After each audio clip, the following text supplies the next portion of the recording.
The wind tore a sheet of corrugated aluminium straight off the neighbor's roof, sending it skittering across the asphalt with the sound of a train derailment. I tightened my grip on the heavy canvas tarp, fighting the gale to strap it over the exposed engine bay of a '68 Mustang. Rain hammered my shoulders in heavy, freezing sheets. It was supposed to be a breezy afternoon, but the coastal pressure system had collapsed 3 hours early, turning my driveway into a wind tunnel. I locked the final ratchet strap into place, the click swallowed by the thunder, when a shadow stumbled onto my porch. Sadie Jenkins stood under the flickering amber porch light, shivering violently. She was soaked through, her dark hair plastered to her cheeks, wearing a formal emerald dress that clung to her like a second skin.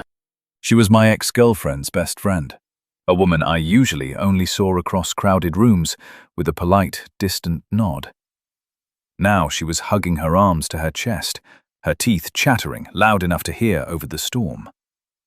Her car sat at the end of the curb, flashers blinking weakly, the front right tire completely shredded.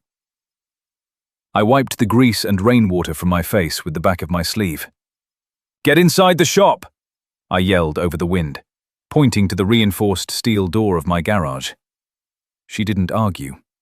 I unlocked the deadbolt, shoving the heavy door open against the wind pressure, and ushered her into the dry, oil-scented warmth of my workspace. The sudden silence was a physical weight. The thick cinder block walls and insulated doors blocked the chaos outside, leaving only the steady hum of my heavy-duty air compressor and the faint smell of oxidized metal. Sadie wrapped her arms tighter around herself. Puddles formed quickly around her heels on the sealed concrete floor. "I hit a pothole the size of a crater," she managed to say, her voice trembling. "My phone is dead. I didn't know where else to go." I grabbed a clean, heavy flannel shirt and a pair of dry sweatpants from my locker.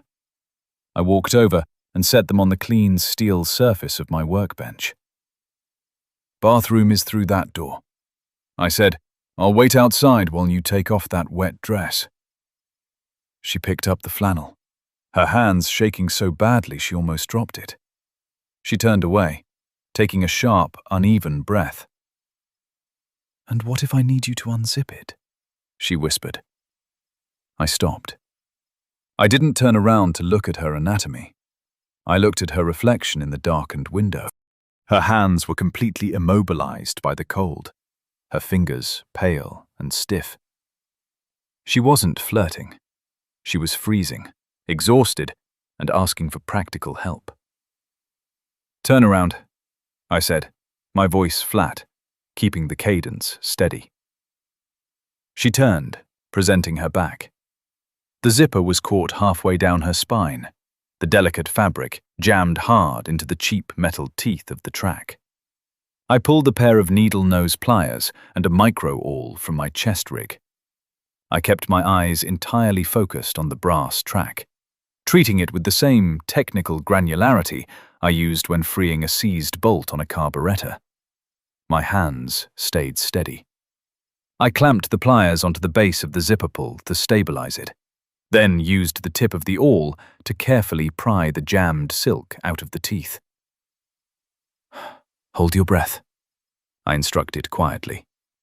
She inhaled. The fabric went taut. I gave the pliers a precise millimeter twist. The track popped free. I pulled the zipper down the rest of the way, my knuckles deliberately hovering an inch above her skin to avoid any unnecessary contact. "Done," I said, stepping back immediately and putting the tools in my pocket. "Go get warm." She let out a shaky exhale, gathering the fabric against her chest. "Thank you, Theo." She walked into the bathroom, the door clicking shut.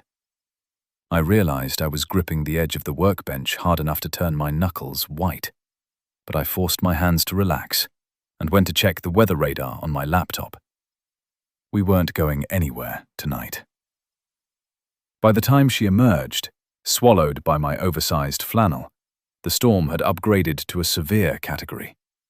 The county emergency alert shrieked from my phone. Roads were flooded. The bridge out of the neighborhood was closed. We were trapped. I handed her a mug of black coffee. She took it with both hands, the warmth slowly returning color to her face. She sat on an overturned milk crate near the industrial space heater I'd fired up. "You were dressed up," I observed, organizing a tray of 10mm sockets just to keep my hands busy. "Gallery opening," she said, her voice hollow. "I was supposed to meet my landlord there. He sent me a notice this morning. He's terminating the lease on my art studio in 3 weeks. Claims he wants to rezone it for commercial parking." I paused, setting a wrench down. "Can he do that?" "If I miss the negotiation window, yes." She rubbed her temple, a habit I realized she did whenever she was cornered. "And I just missed it." I looked at the rain, lashing against the reinforced glass of the garage window. The pressure in the room felt heavy, a mixture of the barometric drop outside and the quiet devastation in her voice. "We'll figure it out tomorrow," I said, keeping my tone grounded. She looked at me, surprised by the "we." Before she could ask, a loud, metallic tearing sound echoed from the back of the shop. I grabbed my heavy-duty maglite. "Stay here." I walked swiftly to the rear storage bay. The high wind had ripped a section of the old flashing away from the roofline, and water was pouring directly over my current client build, a fully restored 1955 Chevy Bel Air. If that water pooled in the unprotected chassis, it would cause thousands of dollars in rust damage. I didn't panic. I dragged a heavy A-frame ladder into place. "Sadie!" I called out. She appeared in the doorway. "I need you to hold this light. Point it right at the crossbeam," I said, handing her the maglite. She gripped it firmly, aiming the bright beam up. I climbed the ladder, grabbing a sheet of heavy-gauge marine vinyl and a staple gun. The water was freezing, but I ignored it, methodically folding the vinyl over the leak and driving 2-inch galvanized staples into the wood joists. I moved with absolute precision, sealing the gap in less than 40 seconds. I climbed down, wiping my hands on a rag. She was staring at me, the flashlight beam lowering. "Nice work," she said quietly. "Structural integrity is just about knowing where the weight goes," I replied. I took the flashlight from her. Our fingers brushed, just for a second. It wasn't electric. It was grounding. It felt like dropping an anchor in a rough sea. I stepped back to give her space. The storm raged outside, but inside, the perimeter was secure. The next morning, the rain had stopped, but the streets were rivers of brown mud. Sadie stood by the window, twisting a silver ring on her right hand. The forced proximity was wearing on her. "I need to call a tow truck," she said, avoiding my eyes. "Remy probably warned you about me. I'm a mess right now. I shouldn't be burdening you with this." My jaw tightened. Trust issues were a familiar scar.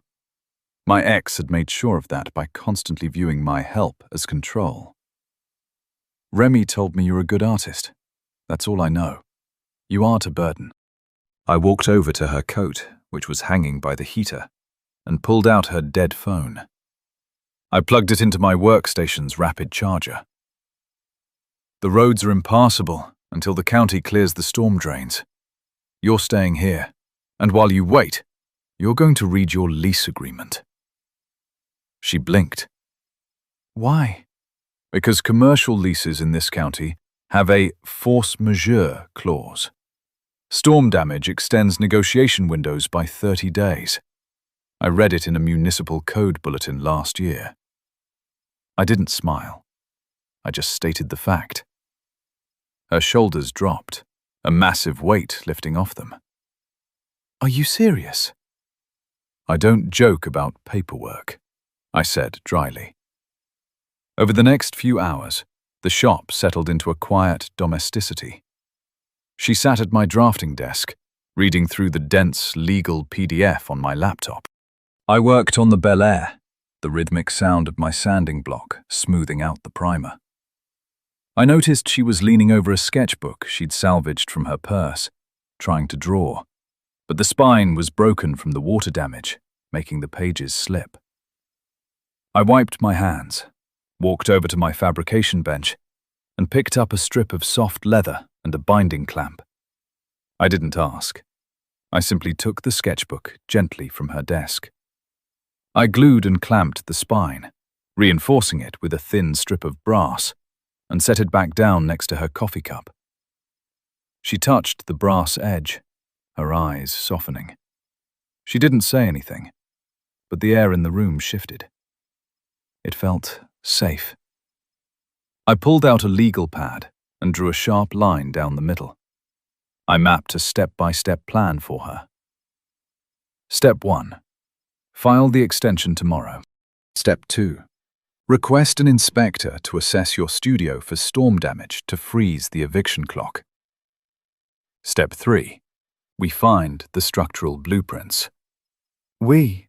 she asked softly. "I'm a fabricator, Sadie. I know how buildings stay standing." She exhaled a shaky breath, nodding. "Okay."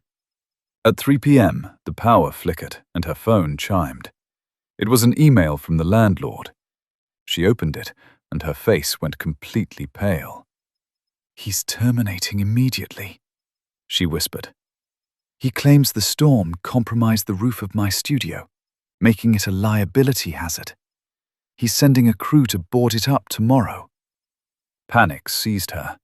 She stood up, knocking her chair back. "All my inventory is in there. 6 months of work. If he boards it up, I lose the gallery show." I walked over to her. She was trembling, the panic spiraling. I didn't try to hold her or pull her into my chest. I simply placed one hand firmly on the edge of the desk next to her, leaning in just enough to block her view of the chaotic street outside. "Listen to me," I said, my voice low and steady. "He is trying to use a safety code as a weapon, but safety codes have rules." "He owns the building, Theo," she said, tears of frustration in her eyes. "But he doesn't own the physics of it," I replied. I picked up my keys. "Get your boots on. We're going to your studio." We navigated the debris-strewn streets in my lifted utility truck. When we arrived at the brick warehouse district, our studio roof was indeed sagging in the center, water pooling heavily. The landlord's contractor was already there, holding a clipboard and looking smug. Sadie froze in the passenger seat. I could see her retreating inward, preparing to lose. I put the truck in park. "Stay behind me."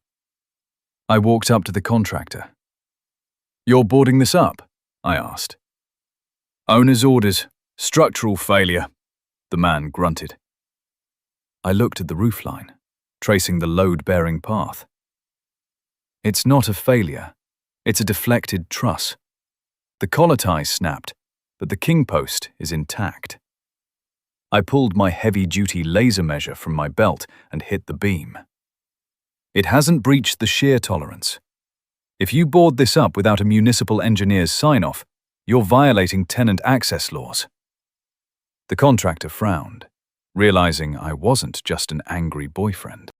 I used exact terminology. I knew the codes. I turned to my truck and pulled out 2 heavy steel jack posts and a length of 4x4 lumber. I walked inside the studio. The ceiling was groaning under the water weight. Sadie watched from the doorway as I set the lumber horizontally against the failing truss, positioned the steel jacks underneath, and methodically cranked the lever. The heavy steel ratcheted up. The ceiling groaned, then leveled out perfectly with a loud, satisfying crack. "Temporary shoring," I said to the contractor, pointing to the jacks. "The hazard is mitigated. You have no legal right to lock her out now. Tell the landlord to send a real engineer on Monday." The contractor scowled, but he packed up his clipboard and left. Sadie stood in the center of her reclaimed studio. The water was no longer dripping. She looked at the steel jacks, then at me. She didn't throw her arms around my neck.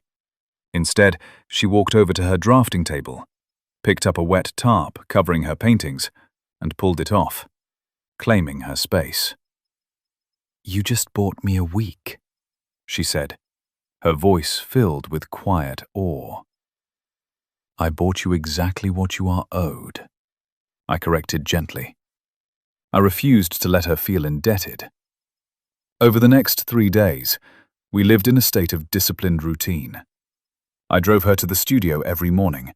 I checked the jacks, she painted. I installed a heavy-duty deadbolt on her door, securing the perimeter. I turned my anxiety into preparation, filing the municipal paperwork, archiving the photos of the roof, and creating a backup server for her digital portfolio. On Friday, the landlord called a formal meeting at the property management office. We walked into the cold, glass-walled conference room together. The landlord sat at the head of the table, flanked by a lawyer. He looked at me, dismissing my work boots and flannel. "Ms. Jenkins," the landlord said, "your friend's little construction trick doesn't change the lease. You're out." Sadie sat down. She didn't look at me for permission. She opened her folder and slid a document across the table. "Actually," Sadie said, her voice ringing with absolute clarity, "according to the force majeure filing processed yesterday, the lease is extended. Furthermore, the roof deflection was caused by your failure to clear the gutter scuppers, a maintenance duty listed in Section 4 of our contract. Theo documented the debris pattern." She slid a stack of high-resolution, time-stamped photos across the mahogany table. The lawyer looked at the photos, then whispered to the landlord. The landlord's face tightened. "I have the capital to fight this," the landlord sneered. I leaned forward, resting my forearms on the table. "You have the capital to fight a tenant," I said calmly. "You don't have the capital to fight an insurance fraud investigation for neglecting structural maintenance. If you force an eviction, we file these photos with the underwriter." The room went entirely silent. Sadie pulled a pen from her pocket. "I'm staying through the end of my lease, plus the 30-day extension. And I am withholding this month's rent to cover the cost of the steel shoring." She stood up. I stood up beside her. We didn't wait for his answer. The paperwork was ironclad. We walked out of the building and into the late afternoon sun. The storm was a distant memory. Sadie stopped by the door of my truck. She looked up at me, the tension completely gone from her shoulders. "You didn't have to do any of this," she said quietly. "I wanted to," I said. It was the simplest, plainest truth I had. She reached out and took my hand. Her grip was firm, transferring a profound sense of stability between us. She stepped closer, sliding her hand to the back of my neck, pulling me down just an inch. Our lips met. It wasn't frantic or hungry. It felt like the final click of a heavy lock sliding into place. It felt like absolute certainty, like arriving at a destination after a long, exhausting drive. I exhaled, resting my forehead against hers, the world outside entirely blocked out by the quiet room we had built together. Closing thoughts. I learned that true self-worth doesn't mean facing the storm completely alone. It means knowing you deserve someone who will stand beside you and hold the flashlight when it gets dark. Real love isn't about drama or rescue. It's about consistency, safety, and showing up with the right tools. Please like and subscribe so we can share more stories like this.